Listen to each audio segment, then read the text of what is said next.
ጉድ ዘይስማዕ ዘየለ አሌክስ ንቤቲ ሰርፕራይዝ ገይሩዋ ሊሊ ተጸሊላ ምእማን ሲኢና። ሰላም ተኸታተልቲ ናይዙ ቻነል ከመይ ኒኹም ከመይ ትኾኑ? ኣነ ሰላም ኣለኹ እግዚአብሔር ይመስገን። በብዘለኹምዎ ሰላም ጥዕና ቅሳነት ረህዋ ይምነየልኩም ማለት እዩ። ሓደሽቲ ነዛ ቻነል ደሞ እንኳዕ ብሰላም መጻኹም እናወልኩ ሰብስክራይብ እናጎርኩም ቤተሰብ ኩኑ። ቤተሰብ ዝኾንኩም እውን ሸር ላይክ እናጎርኩም ናታትኩም ምትብባዕ ይፈለየኒ ክለኩም ይፈቲ። እሾም ባርከ እዛ ቪድዮ ደሞ ብላይክ ጀምሩዋ ማለት እዩ። ሎማዓንቲ ሒዘልኩም ዝቐረብኩ መደብ ደሞ ከምቱ ኣብ መእተዊ ክሰምዕዎ ዝጸናሕኩም ብጉዳይ ዞም ኣሕዋትና ሊልና ኣሌክስ መጺአኩም እኒአኹ ማለት እዩ። ክሻብ መጨረሻ ደሞ ሓቢርኩምኒ ጽንሑ ኢኹም። ሎማዓንቲ ከቢድ ነገር እዩ ተፈጢሩ። ሊሊ ደሞ ብጣዕሚ እያ ሓሪቓን ተናዲዳን ኣሌክስ ንሊሊ ከሕርቕ ክብል ኣብ ዘይተደልዮ ፍቕሪ እዩ ኣትዩ ዘሎ ማለት እዩ። ንሱ ደሞ ንቤቲ ኣብ ኣደባባዩ ፍቕራ ተቐቢልዋ ሰርፕራይዝ ደሞ ገይሩዋ ማለት እዩ። ቤቲ እንተኾነት እውን ብጣዕሚ እያ ተሓጒሳ ሓጎሳ መቆፅጻር እውን ሲኢና ማለት እዩ። ሊሊ እንተኾነት ግናይ ብጣዕሚ እያ ሓሪቓ ካብኡ ደሞ ከቢድ ስጉምቲ እያ ወሲዳ ማለት እዩ። ብዙይ ከዓኒ ንዴታ ክትቋፃፀሮ ስለ ዘይከኣለት እያ ከምኡ ዓይነት ውሳነ ዝወሰነት። ኣሌክስ ግን ክሻብ ሕዚ እእሙሩ ይኹን ዓይኑ ተደፊኑ እዩ ዘሎ። ብዙይ ደሞ እዩ ከስተውዕል ዘይኽእል ዘሎ ማለት እዩ። ህልኽ መሲልዎ ደሞ ንሊሊ ክሕርቕ ክብል ንቤት እዩ ፍቕራ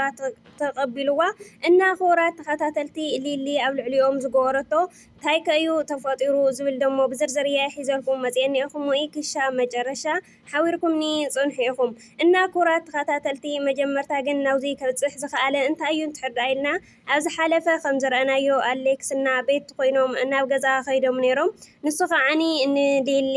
ረኺቦም ደሞ ፓስፖርቲ ኣብ ገዛ ስለ ዘሎ ሃብና ኢሎም ደሞ ለሚኖምዋ ነይሮም ማለት እዩ። እንተኾነት ግን ሊሊ ደሞ ኣነ ፓስፖርቲ ዝወሰድክዎ እየብለይን ተዝወስዶ ነይረ ውናይ ንዓኻቶም ኣይመሃውክኹምን ስለዚ ገዛ እኒአኩም ክትፍትሹ ትኽእሉ ኢኹም ኢላቶም ነይራ ማለት እዩ።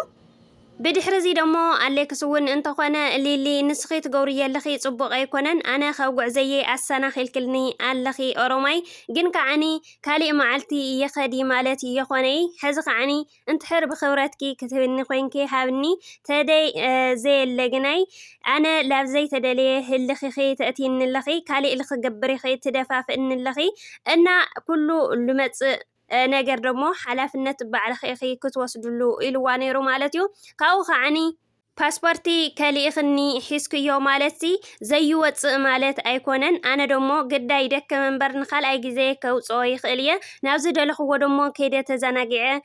ክመጽእ ይኽእል እየ እዙይ ክትፈልጢ ኣለኪ ኢልዋ። ሊሊ እንተኾነት እውን ዋላ ሓንቲ ፀገም የብልን ንስኻ ክትዝናነ እየ ዝደሊ ስለዚ ስለ ዘይብለይ ምሳየ እምበር ክተትህሊ ነይሩ ክህበካ ነይረ እየ እና ኣይትድከም እያ ኢላቶ። ብዙይ ከዓኒ ቤቲ ደሞ ብጣዕሚ እያ ሓሪቓ ንምንታይ ኣኺ ፓስፖርትና ዘይትህብና ካብኡ ከዓኒ ኣሌክስ ኣይደልየክን ኢሉ ከሎ ንዘይደልየኪ ሰብታይ ትግበሪ ኢኺ ትብልየ ዘለኺ ሓዲጉ ክንዶ ኸይዱኒኦይ እያ ኢላታ ማለት እዩ። ሊሊ እንተኾነት እውን ምሳኺ ዘዘራርብ እየብለይን ግን ከዓኒ ኣነ ንደለኹ ክብሎ ንደለኹ ክዛረቦ ደሞ በዓል ቤተይ ሰብኣየ እዩ ስለዚ ኣይምልከተክን እዩ እያ ኢላታ ማለት እዩ። ቤቲ እውን እንተኾነት ኣነ ዚዚ ክብለኪ ኣይክእልን እየ ግን ከዓኒ ትርእየ ኣለኺ ኢኺ ካብኡ ደሞ ብዙሕ ነገር ዘይትፈልጡ እየ ከዓኒ ኣብ መንጎ ኣነይ ኣሌክስ ዘለናዮ ኣለና እዙይ ከዓኒ ኣነ ንዓኺ ዝዛረብ የብለይን ብቻ ግን ክትርእዮ ኢኺ ክትሰምዕዮ እውን ኢኺ እያ ኢላታ ማለት እዩ። እዙይ ደሞ ንሳቶም ክልቲኦም ቤትና ኣሌክስ ፍቕሪ ከም ዝጀመሩ ግን ከዓኒ ብሕቡእ ከም ዝገበርዎ ኣሌክስ ምስ ሓዳሩ ከም ዘሎ ንቤት ደሞ ከም ሓፍቱ ከም ዝቐርባ ኮይኑ እዩ እናተዋስአ ነይሩ እምበር ግልፂ ጌራ ነጊራታ እያ። ካብኡ ከዓኒ ኣሌክስ እንተኾነ ደሞ ምስኣ ቐፂሉ እዩ እወይልዋ ማለት እዩ። ኣሌክስ እውን እንተኾነ ንስኺ ዘይትፈልጥየ ነገር ብዙሕ ኣሎ ካብኡ ከዓኒ ድዋይ ምኻድ ስለ ዝኸልከልክኒ ኣብዚ ኣብ ጽቡቕ ቦታ ከዘናግዓ ይኽእል እየ ደብረ ዘይት እውን ሕዚ ሒዘያ ክኸይድ እየ ኢልዋ ማለት እዩ። ሊሊ እንተኾነት እውን ፀገም የብልን ኣብ ዝደለኻዮ ከይድካ ክትዘናጋዕ ትኽእል ኢኻ ምኽንያቱ ኣነ ጭኽጭኽ ሰልችኒ እዩ ብጭኽጭኽ ከዓኒ ክትጨኻጨኽኒ ኣይደልን እየ እውን ትብለኒ ስለ ዝነበርካ ብጠባይ ዝደለኻዮ ክትገብር ትኽእል ኢኻ ኢላ እያ መሊሳትሉ። ብዙይ ደሞ ብጣዕሚ እዩ ኣናዲድዎም ክፃወሩ እውን ስለ ዘይከኣሉ ሓዲጎም ዋዮም ተታሒዞም ንኺድ ተዋሂሎም ዝኸዱ ማለት እዩ። እና ኣሌክስ ደሞ ናይ ብሓቂ ንቤቲ ፍቕሪ ድዩ ሒዝዎ ፍቕራ ተቐቢልዋ ዋላ ከመ እዩ እኳ ክርደካ ተዘይከኣለ ግን ከዓኒ ሓዋ ንቤቲ እውን እንተኾነ ኣብ ዝሓለፈ ዝሃቦ መልሲ ኣነ ንቤቲ ናብ ንቡር ክመልሳ ኩሉ ትኸደላ ኣካያይዳ ደሞ ጌጋ ከም ዝኾነ ሓዳር ሰብ ክትዘርግ ከም ዘላ እውን ከረድኣ ከይደ ነይረ እየ እንተኾነት ግን ንሳ ክትርድአኒ ኣይከኣለትን ፍቓደኛ እውን ኣይኮነትን ንዓየ እኳ ንሓዋ ክብረት ኣይሃበትንን ምክንያቱ ኣነ ንዓኣ ክብል ስርሐይ ገዲፈ ናብራይ ገዲፈ እየ ከይደ ነይረ ካብኡ ግን ንሳ ክትሰምዐኒ ኣይከኣለትን ኣፍቂረየ እየ ፈትየየ እየ እናበለት ኢልዋ ማለት እዩ ሰበይቱ እንተኾነት እውን እሞ ንስኻ ክትርድአላ ነይሩኳ ምክንያቱ ቤቲ ትገብረላ ቁኑዕ እዩ ኣይወልኩን ግን ከዓኒ እንትሕር ናይ ብሓቂ ኣፍቂራ ኮይናሲ ቀስ ኣቢልካ ተረዲእኻ ንዓ ደሞ ጌጋ መንገዲ ከም ዘላ ደሞ ጊዜ ወሲድካ ከተረድኣ ነይሩካ እምበር ቀልጢፍካ ክትምለስ ኣይነበረካን እያኢላቶ ማለት እዩ እንተኾነ ሓዌት እውነይ እንታይ ክገብር መጀመርታ ነገር ሰብ ብዙሕ ሰብ ትጋገለኻ እንትሕር ደኣ ልብለካ ኮይኑ ብዙሕ ሰብ እንትሕር ልወቀሰካ ኮይኑሲ ካብኡ ክትገልል እዩ ዘለካ ካብኡ ደሞ ካብ ሕብረተሰብ ክትወፅእ ደሞ ኣይትኽእልን ቤት ከዓኒ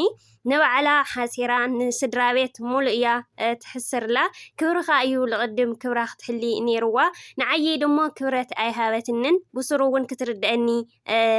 ኣይደልየትን ስለዚ ኣነ ጊዜየ መጥፍእ እምበር ክትሰምዐኒ ስለዘይትኽእል እየ ገዲፈያ መፅየ እና ኣብ ምንታይ እዩ ትትኽክል እዩ ትብልያ ዘለኺ ንስኺ ንምንታይ ትድግፍ እያ ምክንያቱ ኣብ ሓዳር ዞም ኣሕዋትና እያ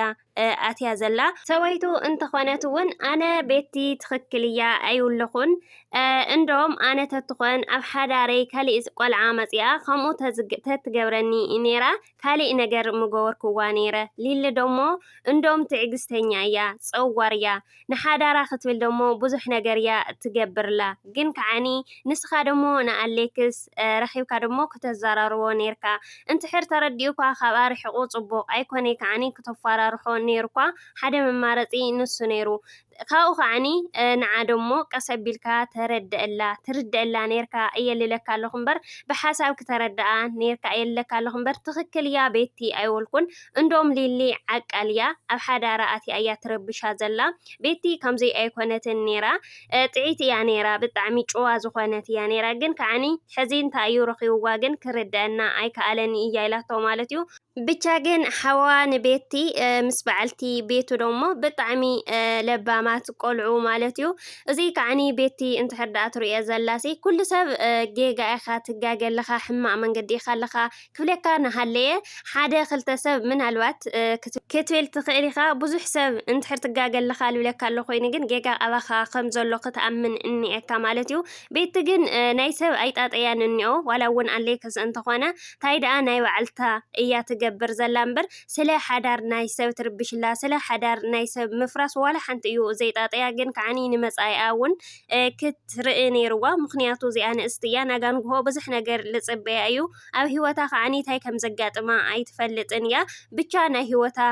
እያ ትሓስብ ዘላ ብዙይ ከዓኒ ተሃላሊኾም ወፂኦም ደሞ ሕዚ ኣብ ኣደባባይ ኣሌክስ ንቤት እዩ ፍቕራ ተቐቢልዎ የፍቅረክ እየ ደሞ ኢልዋ ኣሎ ማለት እዩ ሊሊ እንትኾነት ግን ብጣዕሚ እያ ሓሪቓ ቤቲ ከዓኒ ብሓጎስ እያ ትገብሮ ሲኢና ማለት እዩ ምክንያቱ ንሳ እያ ኣፍቂረካ እናበለት ምስኡ ትዘውር ዝነበረት ማለት እዩ ኣሌክስ ደሞ ከም ሓፍተ እያ እናበለ ፀኒሑ ሕዚ ግን ናይ ብሓቂ ድዩ ኣፍቂርዋ ዋላ እውን ንሊሊ ክብል ብህልኽ ድዩ ኣትይዎ እኒኦ ዝፍቕሪ ክርድአና ዋላ እንተዘይከኣለ ግን ከዓኒ ፍቕራ ኣብ ኣደባባይ ተቐቢልዋ ብሓጎስ ፍቕሮም እናሕለፉ ይርከቡ ማለት እዩ ሊሊ ከዓኒ ብጣዕሚ እያ ተናዲዳን ተባሳጭያን ምክንያቱ ኣሌክስ ማዕረ ክንዚ ንውሓት ክኸድ እዩ ኢላ ስለዘይሓሰበት እያ እምበር ካብኡ ከዓኒ ንስኺ ሕማቅ ክትሓስቢ የብልኽን ምስ ቤቲ ዋላ ሓንቲ ርክብ የብልናን ካብ ሕውነት ወፃኢ ኣነ ከም ሓፍተ እየ ዘሪኣ ፍቕሪ ደሞ ሓደ ጊዜ እዩ ንሱ ከዓኒ ንዓኸ ኣፍቂረክ እየ እናበላ ስለ ዝነበረ ሕዚ ግን ዘይተፀበየቶ ኮይኑዋ ኣሎ ማለት እዩ ክቡራት ተኸታተልቲ እና ናይ ሎማዓንቲ መደበይ እዚኣ እያ ነይራ ሻብ ካሊእ መደብ ዝመፅእ ደሞ ናታትኩም መበረታታ ኣይፈለየኒ እናበልኩ ሃናፂ ርእቶ እውን እንተልይኩም ኣባታኹምን ተቐምጡለይ ማለት እዩ ሻብ ካሊእ ትሕዝቶ ዝመፅእ باي باي سنة معلتين